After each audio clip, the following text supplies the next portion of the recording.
Hello, everybody. Welcome back. Welcome back to the show. I've been a long time out. Now I'm back, ready to work. Not leaving you again, I promise. Today we'll be talking about the recent news, what's been happening in the world of football. I know we didn't talk about a lot of things over time, but now we're back and we're here to stay, hopefully. So, Arsenal just played a club friendly game with against AC Milan, and it was really, really nice. Arsenal had a lot of good passes, good skills. Like Arsenal was very good on the ball, but they didn't really score many goals. Just Bukayo Saka scoring the only goal, 1-0.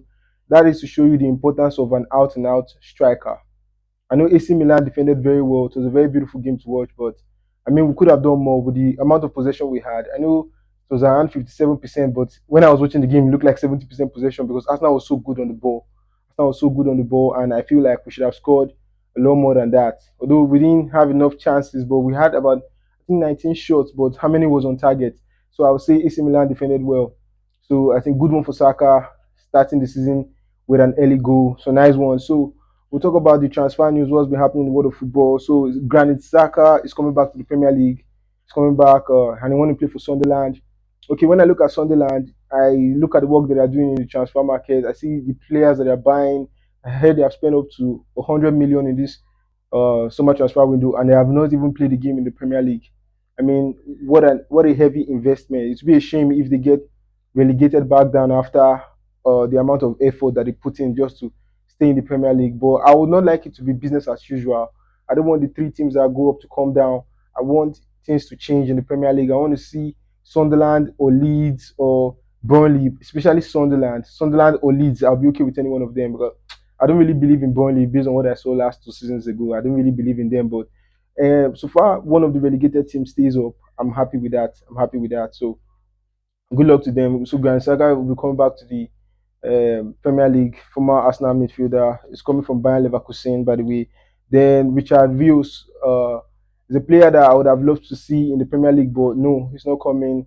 He's going to be in Benfica. He has completed his move, yeah, to Benfica. That's it. We can't have all the players in the Premier League. So Arsenal signed Victor Gyökeres. Arsenal signed Victor Gyökeres now.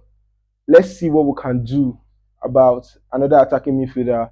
Some say they would like Easy to bench Odegaard, but no, I don't want that. I want a situation whereby Easy and Odegaard will be in the pitch at the same time. The way my dream Arsenal formation is because we couldn't get a left winger to replace Martinelli. So I'll guess as for me, I think it's okay to start Martinelli next season ahead of this guy Madueke Noni Madueke.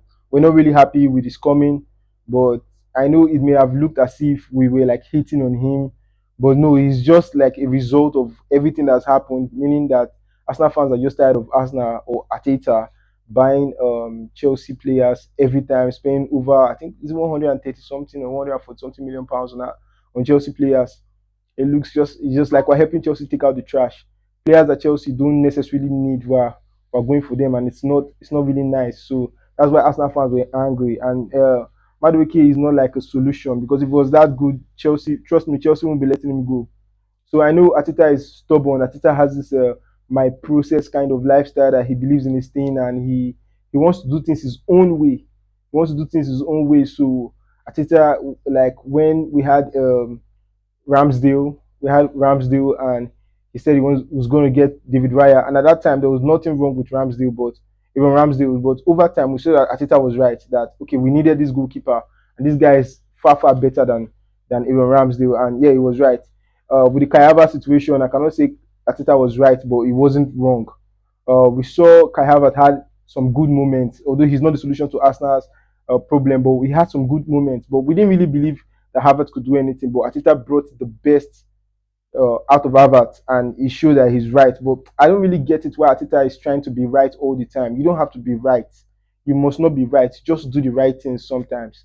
And when you get someone like Noni Madueke, how does he help Itanwa Nevi? How does he help him? But I know that he has signed another deal with Arsenal. So let's just see how they figure it out. I know we have a lot of players now. It looks like because last season we didn't have squad depth, but now this season we have so many players, so many players. So is it quality or quantity? That's another question.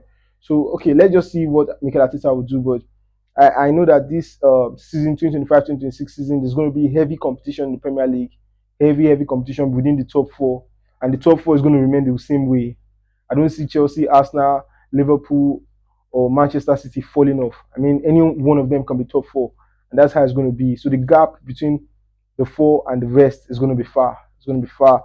So that's it. I hope we buy AZ. Then Yoane Wissa, the Congo striker that plays for Brentford, is in between. Like, I think he's going to leave Brentford. I think he's going to leave Brentford, but he has to make his choice.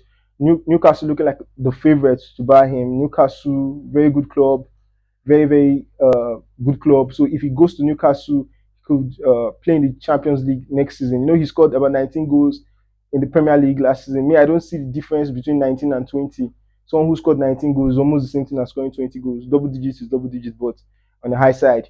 So 19 goals and 5 assists, I think, for Yoane Wissa. So it's a very good game. He played last season, and I think he's earning about £25,000 a week in Brentford. So and Brentford don't want to lose Wissa and Buemo in the season. They have already lost to Buemo. They have lost their captain Noga to Arsenal. They have lost their coach Thomas Frank to Tottenham. So now Wissa has to decide if he will go to. Wissa has to decide if he will go to either Newcastle, Tottenham Hotspur, and even Nottingham Forest want him. So these are the three clubs where I don't see Nottingham Forest getting him because I'm not sure if they have secured their place in the Europa League. Because yesterday, Crystal Palace wrote to the Court of Arbitration saying that they would like to appeal against the Europa, Nottingham Forest, Olympic Lyon, and get their place back in the uh, Europa League. So they're trying to get back their position and not be in the Conference League as they were demoted. You know the whole story. I don't want to get into that. It's a topic for another day. Yeah, John Texter's story and how he owns two clubs. Okay, but that's it. Then okay, Raheem Sterling could be a Bayer Leverkusen or Juventus player soon. I mean, some say he's a lucky boy, but not as lucky as Marcus Rashford. I think Rashford is the most luckiest boy ever to complete his move to Barcelona. I'm happy for him, and I hope he gets a chance to prove that he's still a good player, so he can go for the World Cup with the England squad. Because I know that's his objective. Then Raheem Sterling could be a Bayer Leverkusen or Juventus player, and Chelsea is looking at selling him for about 20 million euros.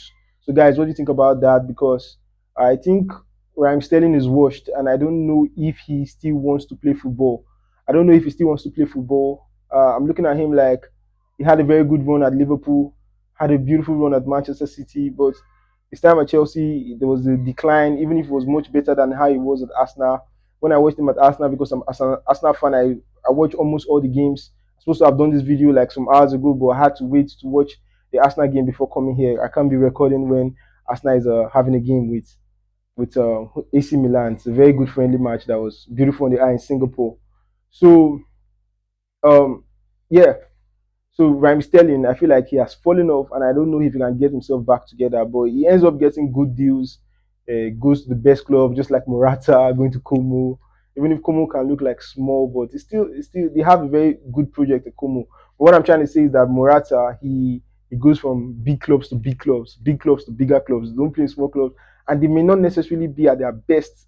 They may not be very prolific, but they'll still find themselves getting their agents securing them good deals at different clubs. So if Raheem Sterling can complete a move to buying Leverkusen or Juventus, it will be very good for him. Very good for him. But I don't think he still wants to play football. He's not acting like someone who wants to play football. Then yeah, what else again? Aha, Hakan Chananoglu, the Inter Milan midfielder, 31-year-old midfielder. A lot has happened recently, but according to Fabrizio, he's going to stay in the Serie A with Inter. He's not leaving Inter. So we thought he would be going to Turkey because he's a Turkish guy. So we thought he would either be going to Galatasaray or Fenerbahce. There was a lot of rumors, and there was even a confusion in Inter. I don't think he played the game in the Club World Cup against Fluminense, where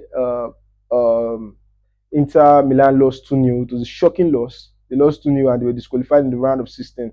So everybody was expecting Inter Milan to defeat the Brazilian side, but it didn't work for them, and they were knocked out by Fluminense. It was a very early goal and a very late goal, so that's 2-0, 2-0 loss. So there was a lot of frustration at the end of the game, and Martinez, the captain of Inter Milan, said something in the press. Not, no, it's not press conference, but said something in an interview that about the jersey being a you should be proud to wear this jersey and the importance of the jersey, and those who don't want to stay in the club should go. And it's at the time the media was like, who is Martinez referring to? Who is he referring to with that statement? It wasn't really clear. Then Inter Milan president, what's his name again? I have his name here, Giuseppe Marotta. He came out to say that he was that Martinez was referring to Chananoglu, and I didn't see the need for that. I didn't see the need for that. We just like making us find out that there's a lot of confusion in the squad, and they are not really having the same mindset, and there's chaos. That you couldn't keep the house in order, because even if the captain who does not have that business, it's not his position, it's not his place to care about who which player goes or stay, because the transfer window is open for everybody. Any player can leave any club or can stay at any club. It has nothing to do with the captain. Even coaches try to concentrate on what they want to do than worrying about transfers. Talking of the captain, so he had no business. I found it odd that he was talking about Chananoglu. If he wants to stay, he should stay, or if he wants to go, he should go. But I just took it that it was frustration over the loss to Fluminense and getting knocked out of the Club World Cup. But having the Inter president come out to say, tell us that he's actually referring to Chananoglu was really really disappointing, and it shows that they couldn't keep their house in order. But now we know that Chananoglu will stay in Italy, and will stay with Inter Milan. Okay, so okay, yeah, Chelsea's trying to get Xavi Simon. I was hearing that Arsenal fancied him, but we know that Arsenal is talking to AZ, so Arsenal can only have one, either AZ or Xavi Simon. And if Chelsea is going for a player, I think it's better for any club to just stay out of it, because Chelsea is very good at getting what they want. I think Chelsea should write a book about negotiation. I will personally read that book, because Chelsea is very good in the summer transfer window. Chelsea is very good in doing business. Chelsea know how to get themselves out of financial situations and trouble with PSR, FFP. I mean, they have showed how you can sell your women's team, how you can sell your hotel to yourself to make more money and stay away from trouble. So, and they can have clubs like Manchester United and Arsenal come and collect their players that they don't need for a very good amount. So Chelsea is very good in business. Chelsea can write a book about negotiation. So I fancy Chelsea to get Xavi Simon, and I like the way Arsenal stayed away from it, because I actually want Eze, and we think that okay, because Kani Chukwuemeka played in Borussia Dortmund last season. It was a loan, and I think Juventus want to continue with him, because not Juventus, sorry, Borussia Dortmund want to continue with Kani Chukwuemeka, because they like the way he played. They fancy him, and they want another loan deal. They can't afford him, and Chelsea is not open to that situation. Chelsea wants to sell the player, and Kani wants to stay at Borussia Dortmund. Chukwuemeka wants to stay at Borussia Dortmund. So it might end up being a swap deal, and maybe some money in exchange too, for maybe Kanu Chukwuemeka with Xavi Simons. Maybe he might go to Leipzig, and Xavi Simons will come to Chelsea. But it's just a rumor, just a speculation. There's no fact to this. So we're just looking at it like that. So yeah, yeah. So that's it on Talking Football Daily. Yeah, last thing here, Renato Vega, the Portuguese defender, going to Atletico Madrid. It seems like it's going to happen for 40 million euros. Chelsea is going to sell him, because Chelsea only fancy young guys. Chelsea is only buying you if you're like 24 or under. I don't think Chelsea will buy a 25-year-old player. I think they like them 22 or 23s, but maybe they can 24. But once you're above that age, I don't think you can play for Chelsea anymore. Chelsea will just find a way to get rid of you. It's not like you're not a good player, and they will get very good money for you. Chelsea knows how to do business. So that's it on Talking Football Daily. Guys, I apologize for leaving you guys. I wasn't around for a long time, but now I'm back. So thank you guys. God bless you.